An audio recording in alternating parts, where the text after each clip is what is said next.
జీవితంలో ధర్మం, అర్థం, కామం, మోక్షం 4 పురుషార్థాలు ఉన్నాయి ఆ లక్ష్యం వలన. ఇప్పుడు ఆ లక్ష్యం పోయి ధనం సంపాదించడం, చచ్చిపోయే వరకు ధనం సంపాదించడమే, చివరికి ఆ ధనం వదిలేసి వెళ్ళిపోవడం. మరి భోగాలను, ఆ భోగాలు అధికమైపోయి తన చుట్టూ సమాజాన్ని బాధపెట్టి తాను బాధపడి రోగాలు తెచ్చుకుని కలతపడ్డాం. కనుక ఇది జాతికి మేలేంది కాదు.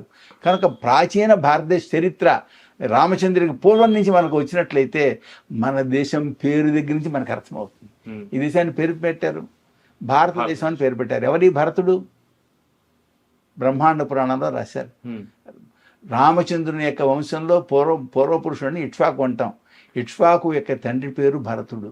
ఎందుకు వచ్చింది ఆ పేరు? ప్రజలని బాగా భరించాడు, తిండికి లోటు లేకుండా.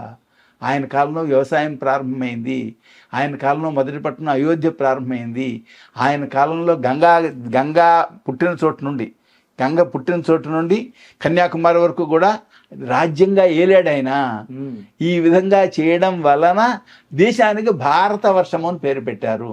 భరతుడిది. జనాన్ని భారతులు అని పిలిచారు. తెలియదు.